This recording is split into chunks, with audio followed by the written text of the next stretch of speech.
자, 이번 영상에서는요, 우리가 절에 가서 법당에 들어가면 누가 말해주지 않아도 어디에 부처님이 계시는지 다 압니다. 그래서 부처님께 삼배를 드리고 예경을 드리는데요.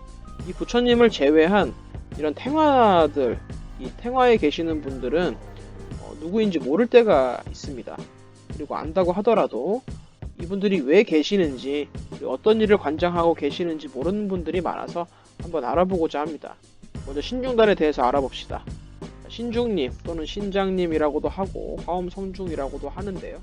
이 신중의 중자는 무리중자를 썼고요. 신장의 장자는 장수장자를 썼습니다. 즉 부처님을 옹호하는 장군님들의 무리라고 하는데요.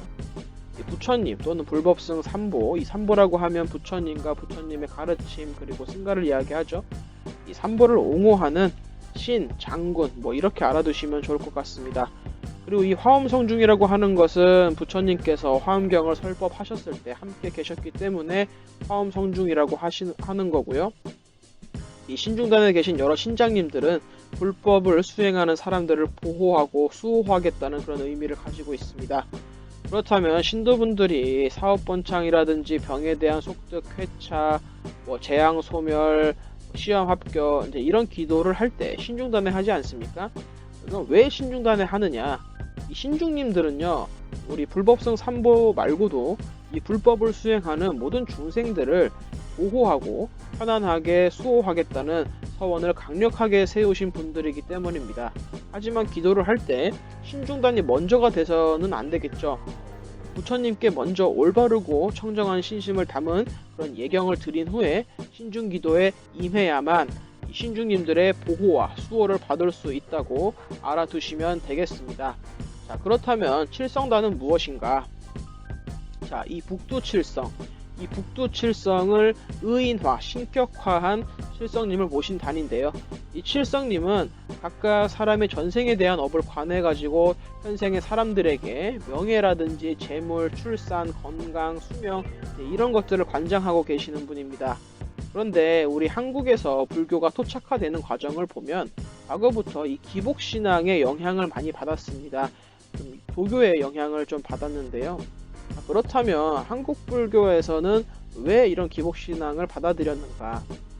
자, 한국 불교는 전례와 수용의 어떤 과정을 통해서 천신신앙, 산신신앙, 무속신앙하고 대립을 하기도 했지만 결국에는 융화를 하면서 교화를 했고 또 유교와 도교와도 갈등을 했었지만 또 결국에는 또 융화를 했습니다. 그러니까 이렇게 융화할 수 있었던 이유는 불교가 다른 종교의 문화적 과정들을 적대화시키지 않고 해당 종교들의 진리성을 수용하는 포괄적인 그런 입장을 가지고 있었기 때문입니다. 이것이 불교의 포용성과 관용성 이것인 것이죠. 그래서 이 한국 고대 불교는 지혜와 자비를 통해서 이런 토착신앙을 융화하게 된 것이죠. 왜? 중생들이 원했기 때문입니다. 그리고 불교는 중생들을 구제해야 하니까 중생이 원했기 때문에 융화하게 된 거죠. 하지만 그냥 융화한 것이 아니라 불교식으로 융화를 해서 이 칠성단을 모시게 된 것인데요. 민간신앙에서는 칠성신을 이야기하지만 불교에서는 이 북두칠성을 일곱 분의 이제 열애, 일곱 부처님이라고도 하고 또 이 치성광 열애불로 모십니다. 그러니까 치성한 빛의 세계에 계신 치성광 열애불이시고요. 수명과 건강을 관장하시는데 생일 때가 되면은 칠성단에다가 미역이라든지 당면, 국수 이제 이런 것들을 공약물로 올리는데 관장하고 있는 그런 일과의 관계성이 있기 때문에 그렇습니다. 자, 사진을 보시면 이 센터에 자리 잡고 계시는 분이 치성광 열애불이십니다. 그리고 양쪽으로는 이 왼쪽에는 4분, 오른쪽에는 3분이 계시는데 이 7분이 7열애의 화현입니다. 그리고 이 양쪽에는 하얀 구슬과 빨간 구슬을 들고 계시는 분들이 있는데 이 하얀 구슬은 달을 상징하는 월광보살님, 그리고 붉은색은 해를 상징하는 일광보살님이십니다. 요약하면은 칠성단은 북두칠성, 즉 별을 의인화, 신격화해서 모신 단이고 불교에서는 중생들이 원하는 것을 받아들여서 치성광 열애불로 모셔놓았다. 그래서 칠성단은 사람들의 기흉화복을 주관해서 중생들이 행복할 수 있도록 다스려 주신다는 것입니다. 다음으로는 산신님은 무엇이냐? 이 산신님의 경우는 항상 호랑이가 함께 있는데요. 그 이유는 이제 고대부터 보면은 이제 산에는 큰 호랑이, 대호가 자리를 잡고 살았고, 사람들은 이 호랑이가 산신이라고 믿기도 했습니다. 앞서 말했듯이 고대의 불교가 이 한국에 뿌리낼 수 있었던 것은 한국의 이런 민간 신앙과 융화하였기 때문인데요. 그 한 과정이라고 보시면 되겠습니다.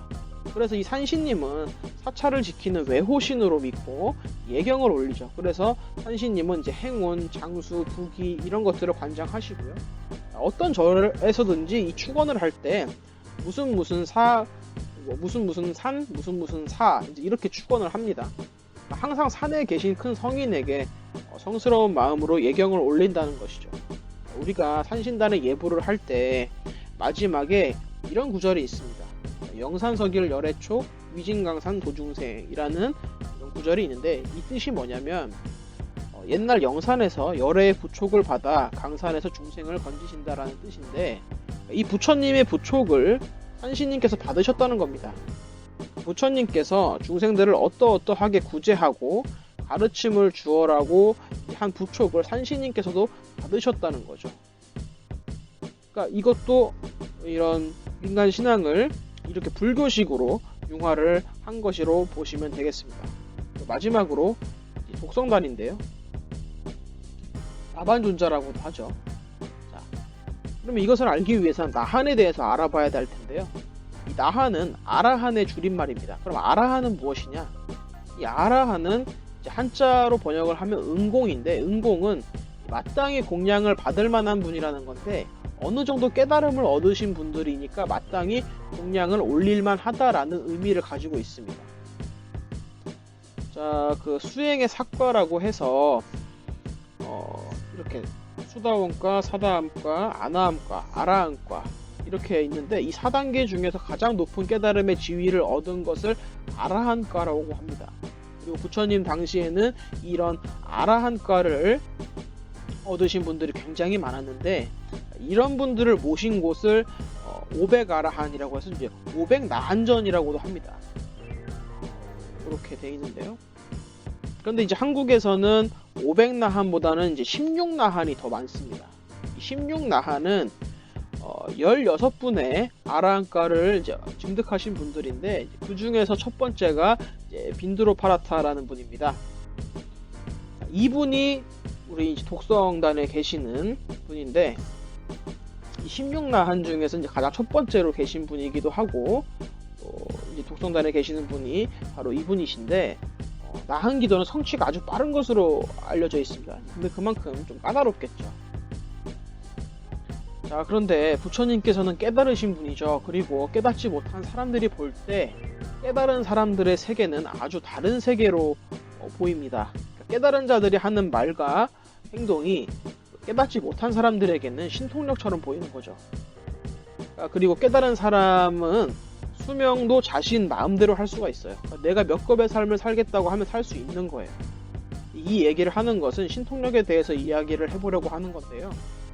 이 나반존자는 어려서 출가를 해가지고 수행을 하고 있었는데 부처님께서 이제 왕사성에 계실 때 어떤 부자가 과루를 주머니에 넣어서 엄청 높은 나무에 매달아 놓고 부처님 제자들에게 도구를 쓰지 않고 신통력으로 과루를 가져와 보라고 합니다.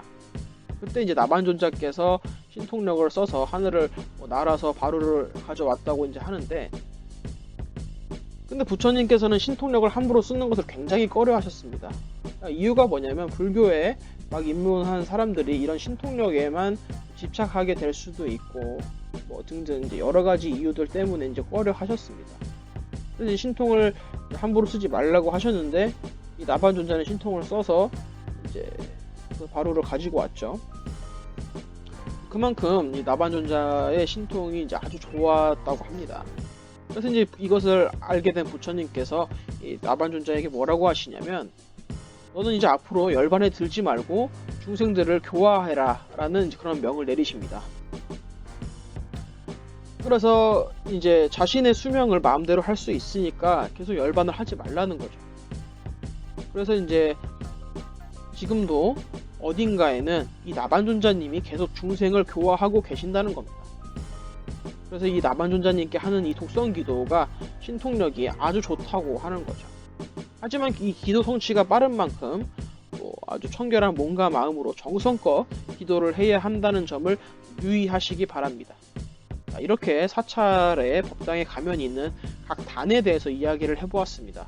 우리가 항상 보고 기도를 올리는 것이 어떤 분인지 제대로 알고 해야 기도 성취도 원만히 되리라 생각됩니다. 개묘년 새해 복 많이 받으시고요. 영상 마치도록 하겠습니다. 감사합니다.